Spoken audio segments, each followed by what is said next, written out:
అందరికీ నమస్కారం. సికింద్రాబాద్ ఏఓసీ సెంటర్లో జరగబోయే ఆర్మీ ఓపెన్ ర్యాలీ గురించి ఈ మధ్య చాలా చర్చ నడుస్తోంది. సో ఈ ర్యాలీకి సంబంధించిన పూర్తి వివరాలేంటి, అసలు నిజాలేంటి అనే దానిపై ఒక స్పష్టత తెచ్చుకుందాం రండి. ఈ ర్యాలీలో అందర్నీ బాగా ఆకర్షిస్తున్న విషయం ఏంటంటే, దీనికి ఆన్లైన్లో అప్లై చేయాల్సిన పనే లేదు, డైరెక్ట్గా వెళ్ళిపోవచ్చు. వావ్ అనిపించింది కదా. సహజంగానే ఈ వార్త చాలామంది యువతలో భలే ఆసక్తిని రేకెత్తించింది. కానీ ఇక్కడే అసలు ప్రశ్న మొదలవుతుంది. అప్లికేషన్ లేదు కదా అని చెప్పి ఆసక్తి ఉన్న ప్రతి ఒక్కరూ ఈ ర్యాలీకి వెళ్ళొచ్చా? ఈ విషయంలో ఉన్న గందరగోళం అంత ఎంత కాదు. సో దాన్ని ఇప్పుడు మనం క్లియర్ చేసుకుందాం. సరే, ఇక అత్యంత కీలకమైన విషయానికి వచ్చేద్దాం. ఈ ఓపెన్ ర్యాలీకి నిజంగా అక్షరాల ఎవరు అర్హులు? ఆ వివరాలేంటో ఇప్పుడు చూద్దాం. చూడండి, ఇది చాలా చాలా ముఖ్యమైన విషయం. ఈ ర్యాలీ అందరికోసం కాదు, కేవలం ఈ 3 ప్రత్యేక వర్గాల వారికి మాత్రమే. వాళ్ళెవరంటే, 1 రిలేషన్షిప్ సర్టిఫికేట్ ఉన్నవాళ్లు, 2 అత్యుత్తమ క్రీడాకారులు, 3 మ్యూజిషియన్లు. ఈ విషయం మాత్రం అస్సలు మర్చిపోవద్దు. మరి రిలేషన్షిప్ సర్టిఫికేట్ అంటే ఏంటి? ఆర్మీలో ప్రస్తుతం సర్వీసులో ఉన్నా, రిటైర్ అయినా లేదా దేశం కోసం ప్రాణాలర్పించిన సైనికుల కొడుకులు లేదా సొంత సోదరులుంటారు కదా, వాళ్లకి మాత్రమే ఈ సర్టిఫికేట్ వర్తిస్తుంది. కేవలం అలాంటి వాళ్లు మాత్రమే ఈ కేటగిరీ కింద ర్యాలీకి వెళ్లగలరు. ఓకే, ఒకవేళ ఈ 3 కేటగిరీల్లో ఒకదానికి చెందితే వాళ్లకుండాల్సిన వయసు, చదువు ఇంకా ఫిజికల్ క్వాలిఫికేషన్స్ ఏంటో ఇప్పుడు చూద్దాం. First, age limit.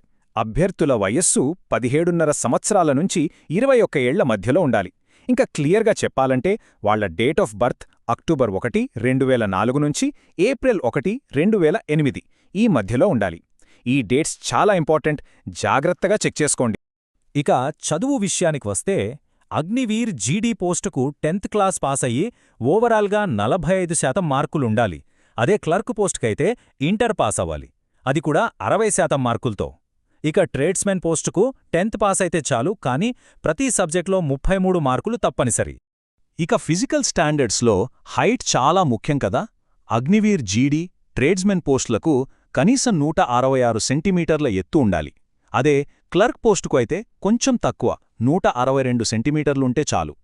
సరే, అర్హతలన్నీ ఉన్నాయి అనుకుందాం. మరి ర్యాలీలో సెలక్షన్ ప్రాసెస్ ఎలా ఉంటుంది? స్టెప్ బై స్టెప్ ఏమేం జరుగుతాయో ఇప్పుడు తెలుసుకుందాం. ముందుగా ఈ డేట్స్ నోట్ చేసుకోండి. స్పోర్ట్స్ కేటగిరీ వాళ్లు ఫిబ్రవరి 2న, మ్యూజిషియన్లు ఫిబ్రవరి 4న సర్టిఫికేట్ వెరిఫికేషన్ కోసం వెళ్లాలి. ఇక అసలైన ఫిజికల్ టెస్ట్లతో ర్యాలీ స్టార్ట్ అయ్యేది ఫిబ్రవరి 6, 2026న. ఎక్కడంటే సికింద్రాబాద్ ఏఓసీ సెంటర్లో. సెలెక్షన్ ప్రాసెస్లో మెయిన్గా 3 స్టేజెస్ ఉంటాయి. ఫస్ట్, ఫిజికల్ అండ్ మెడికల్ టెస్ట్లు ఉంటాయి. వాటిల్లో క్వాలిఫై అయిన వాళ్లకి రిటన్ ఎగ్జామ్ పెడతారు. ఇక చివరగా ఈ రెండింటిలో వచ్చిన మార్కుల ఆధారంగా ఫైనల్ మెరిట్ లిస్ట్ అనేది తీస్తారు.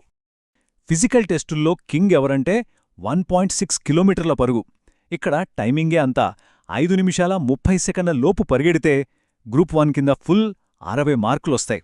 టైం పెరిగే కొద్దీ చూస్తున్నారుగా, మార్కులు అలా తగ్గిపోతూ వస్తాయి. కాబట్టి ఒక్క మాటలో చెప్పాలంటే, ఉద్యోగం ఖచ్చితంగా కొట్టాలి అనుకుంటే టార్గెట్ గ్రూప్ 1 లేదా అట్లీస్ట్ గ్రూప్ 2 అయ్యుండాలి. ఎందుకంటే ఎక్కువ మార్కులు సంపాదించే ఛాన్స్ ఇక్కడే ఉంటుంది. పరుగు తర్వాత పులప్స్ ఉంటాయి. 10కి 10 పులప్స్ తీస్తే 40 మార్కులు మీ చేతిలో ఉన్నట్టే. ఇక్కడ గుర్తుపెట్టుకోవాల్సిందేంటంటే, 6 కంటే తక్కువ తీస్తే మాత్రం అక్కడికక్కడే డిస్క్వాలిఫై అయిపోతారు. సో ప్రాక్టీస్ చాలా ముఖ్యం. సరే, ఇక చివరగా ఈ ర్యాలీకి ఎలా సిద్ధమవ్వాలి, మనం గుర్తుంచుకోవాల్సిన మెయిన్ పాయింట్స్ ఏంటో ఒక్కసారి ఫైనల్గా చూసేద్దాం. మళ్ళీ ఒక్కసారి క్లారిటీ ఇస్తున్నాను, ఎందుకంటే ఇదే అసలు కన్ఫ్యూషన్ పాయింట్. ఓపెన్ ర్యాలీ అనగానే అందరూ వెళ్ళొచ్చు అనుకుంటున్నారు, కానీ ఇక్కడ దాని అర్థం అది కాదు. స్పెషల్ సర్టిఫికేట్లో ఉన్నవాళ్లు అప్లికేషన్ పెట్టకుండా డైరెక్టుగా రావచ్చు అని మాత్రమే దాని అర్థం. ర్యాలీకి వెళ్లేటప్పుడు అన్ని ఒరిజినల్ సర్టిఫికెట్లు తీసుకెళ్లడం మర్చిపోవద్దు. అన్నిటికన్నా ముఖ్యంగా మీ స్పెషల్ సర్టిఫికేట్, అంటే రిలేషన్షిప్, స్పోర్ట్స్ లేదా మ్యూజిషియన్ సర్టిఫికేట్, అది లేకుండా అసలు లోపలికే రానివ్వరు. వాటితో పాటు ఎడ్యుకేషన్, క్యాస్ట్, ఆధార్ కార్డ్, ఫోటోలు అన్నీ రెడీగా పట్టుకెళ్లాలి. సో ఈ మొత్తం వివరాలు తెలుసుకున్న తర్వాత అడగాల్సిన ప్రశ్న ఒక్కటే, ర్యాలీకి అర్హతనిచ్చే ఆ 3 స్పెషల్ సర్టిఫికేట్లలో మీ దగ్గర ఏదుంది? ఈ ప్రశ్నకు మీ దగ్గర సమాధానముంటే ఇక ర్యాలీకి వెళ్లాలో వద్దో మీకే ఒక క్లారిటీ వచ్చేస్తుంది.